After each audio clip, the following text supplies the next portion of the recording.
আসসালামু আলাইকুম, শুভ সকাল সবাইকে। কেমন আছেন সবাই? আশা করছি সবাই অনেক বেশি ভালো আছেন। আলহামদুলিল্লাহ আমি অনেক বেশি ভালো আছি।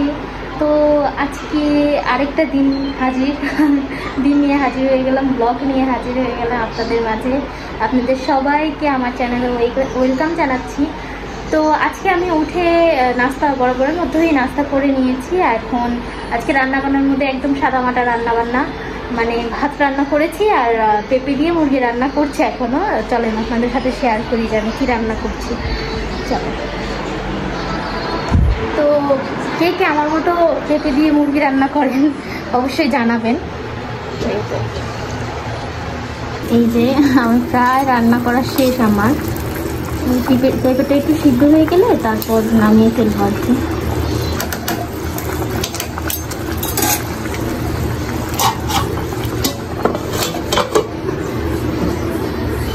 আর যে ওইদিকে ভাত রান্না হয়ে গেছে। আজকে বেশি কিছু করিনি।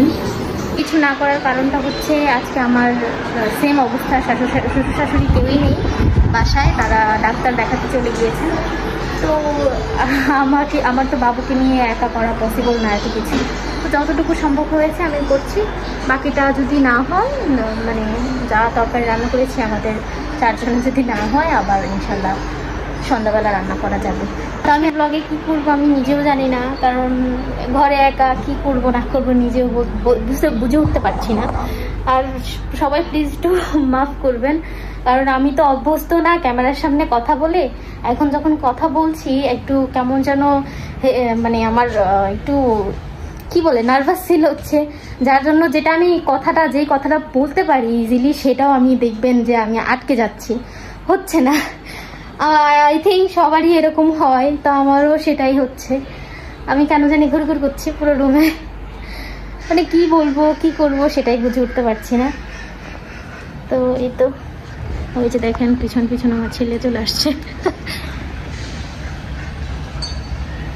তো আমাদের বারান্দার ভিউ, আমার তেমন একটা বারান্দায় আসা হয় না প্রয়োজন ছাড়া। চলুন দেখি আজকে কি করা যায়। কোথাও ঘুরতেও যাওয়া হয় না, কোথাও যাওয়াও হয় না যে কিছু করব, সেটাও হয় না।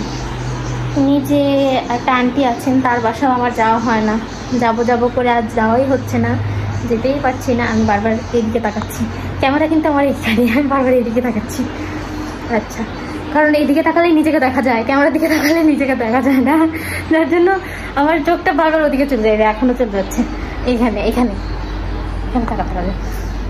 তো কালকে একটা জিনিস জানতে পারলাম যে ইউটিউব অ্যাকাউন্ট খোলার পর সেটা হচ্ছে গিয়ে 1 বছরের মধ্যে, বড় ভিডিওর ক্ষেত্রে নাকি 1 বছরের মধ্যে 1000 সাবস্ক্রাইবার এবং হচ্ছে গিয়ে 40,000 ঘন্টা নাকি, আমার ঠিক একটা মনে আসছে না, মানে এরকম ঘন্টা আর কি ওয়াচ টাইম পূরণ করতে হয়।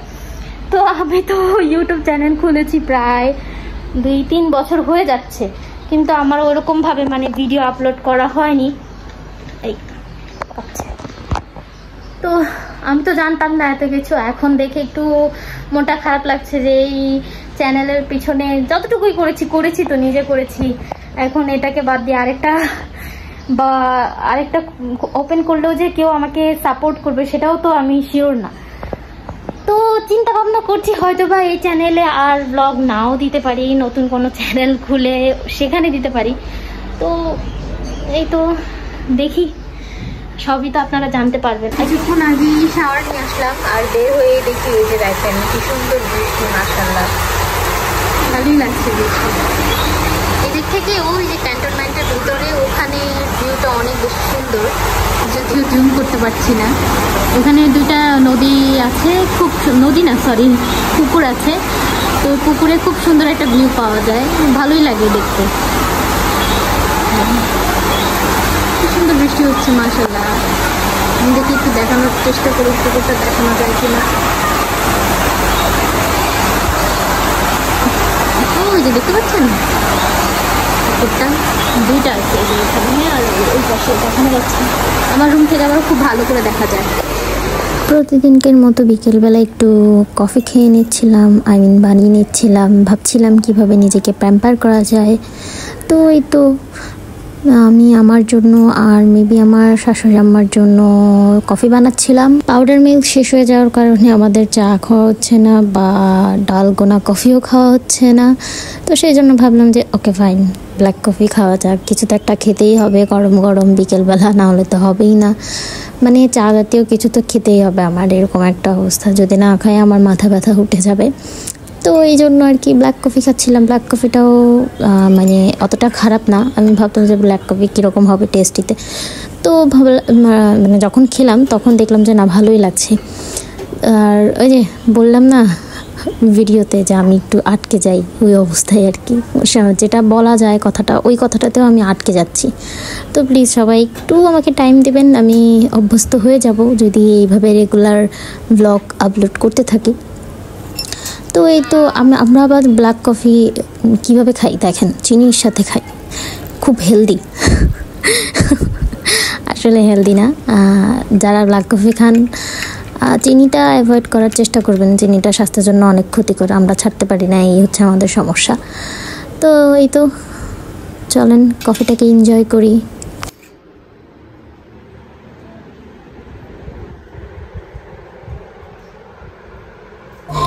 এখানে আরবের বাবা অফিস থেকে আসার পথে অনেক রকমের বিস্কিটস, তেল নিয়ে এসেছিলেন, আর মেবি পাউডার মিল্ক, যেটা ঘরে ছিল না। তো এটা আমি ওকে বলিয়ে দিয়েছিলাম আসার সময় নিয়ে আসার জন্য। ওই যে আমার ছেলে চলে আসছে, কি নিয়ে আসছে বাবা দেখার জন্য। তো এখানে নোনতা বিস্কিট ছিল আর 2 রকমের মিষ্টি বিস্কিট কি যেন ছিল। নোনতা বিস্কিটটা খুবই ভালো, এটা খাওয়া হয়েছে তাই বলতে পারছি। আর ছিল টোস্ট বিস্কিট। তো নোনতাটা নিয়ে আসছিল আমার শ্বশুর আব্বার জন্য, আর বাকিগুলো আমাদের জন্য। টোস্ট বিস্কিটটাও সবার জন্যই নিয়ে আসছিল, কারণ আমার আরবের দাদাভাই আবার মিষ্টি বিস্কিটটা একটু অ্যাভয়েড করে চলেন। তো এই ভিডিওটা ছিল হচ্ছে গিয়ে পরদিন সকালবেলা। আমি 2 দিনের ব্লগ একসাথে আপলোড করছি, যেহেতু আমি আপলোড করতে পারিনি বা এডিট করতে পারিনি সেজন্য। তো পরদিন সকালবেলা ডাল রান্না হয়েছিল, আর হয়েছিল সকালের নাস্তা হিসেবে খিচুড়ি, কারণ সেদিনও ভালো লাগছিল না নাস্তা বানানোর জন্য, আবার ঠান্ডা ঠান্ডা ওয়েদার ছিল। তো ভাবলাম যে ওকে ফাইন, সকালবেলা খিচুড়ি রান্না করা যাক। তো ওই যে গতকাল রাতে যেই স্ন্যাক্স আইটেমগুলো নিয়ে এসেছিল, তো ওগুলোকে আমি আবার সুন্দর করে বয়ামে ভরে রাখছিলাম সব কিছু। পাতি নিয়ে এসেছিলেন আমার শাশুড়ি আম্মা, যে যা পারেন নিয়ে আসেন আর কি। আমাদের ঘরে এমন কোনো বাধা নিয়ম নেই যে এটা আনবে বা এই বাজারটা করবে, এরকম না। যাকে বলবো সেই নিয়ে আসবে আর কি, বা নিজে থেকেই নিয়ে আসে, বলতেও হয় না। তো এই তো আমি আবার এই পাতিগুলোকে মানে যা যা ছিল আর কি সবগুলোকে আমি সুন্দর করে গুছিয়ে রাখছি। তো এই কাজটা একসময় আমার শাশুড়ি আম্মা করতেন, কিন্তু এখন আমি করি। বলতে উনি যে করেন না তা না, আমি নিজে থেকেই করি। আগে এনে ফেলে রাখলেও করতাম না, মানে আমার ইচ্ছে হতো না। আমি জানি যে এই জিনিসটা আম্মা করবেন, তো আমি ওনার উপরেই ডিপেন্ডেন্ট ছিলাম। কিন্তু এখন ভাবলাম যে না, নিজেকে আস্তে আস্তে সব কিছু গুছিয়ে নিতে হবে, করতে হবে। ওনাদেরও তো বয়স হয়েছে, একটু রেস্টের দরকার আছে, কেননা ওনাদেরকে রেস্ট করতে দিই। আর এখন আস্তে আস্তে কেমন যেন আমি একটু কাজের প্রতি আরও মনোযোগী হয়ে যাচ্ছি, আর একটু পরিপাটিভাবে কাজ করছি। বললাম না, অনেকটাই চেঞ্জেস আমি নিজের মধ্যে দেখতে পাচ্ছি, যেটা আমি গত ব্লগে বলেছিলাম। যারা যারা দেখেননি তারা অবশ্যই দেখে আসবেন, আমিও চেষ্টা করবো ডিসক্রিপশন বক্সে দিয়ে দেওয়ার জন্য।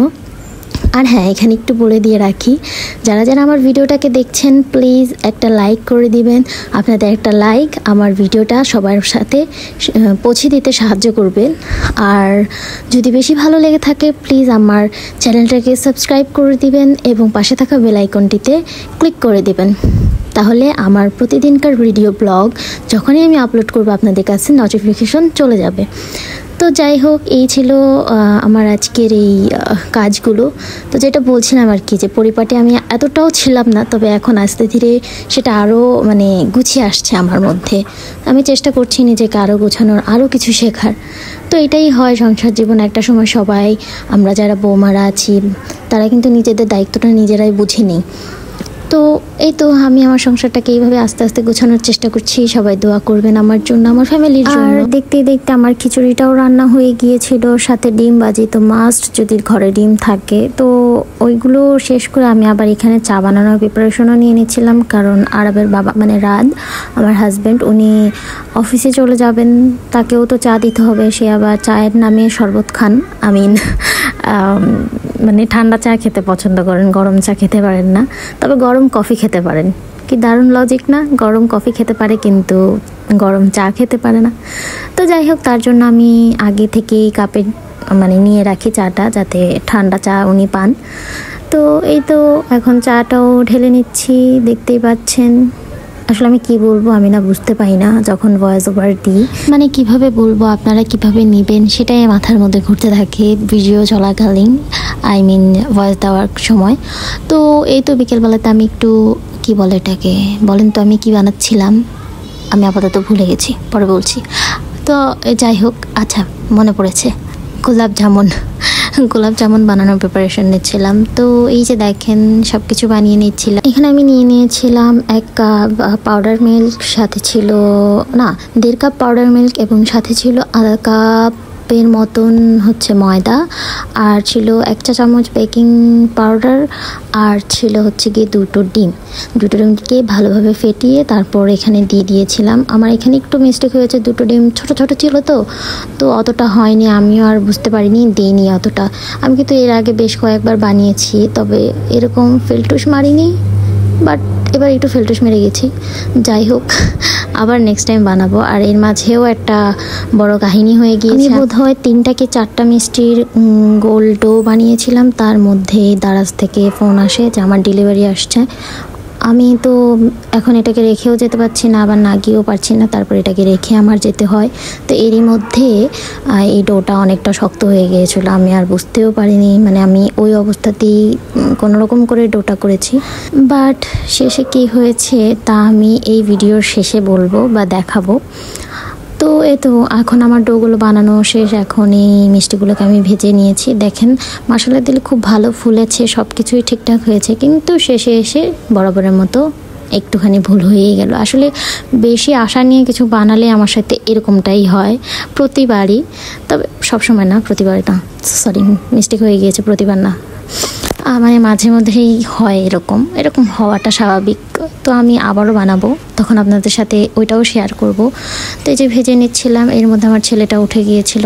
আর এই ভিডিও ক্লিপটা ছিল রাতের প্রায় 12টার দিকে, সন্ধ্যার দিকে আমার ভাসুররা যারা এসেছিলেন, ভাই আমাদেরকে এই ট্রিটটা দেন। আর এই তো আজকের মতো আমার এই সাদামাটা ভ্লগ, আর এই যে আমার গোলাপ জামুনের চেহারা।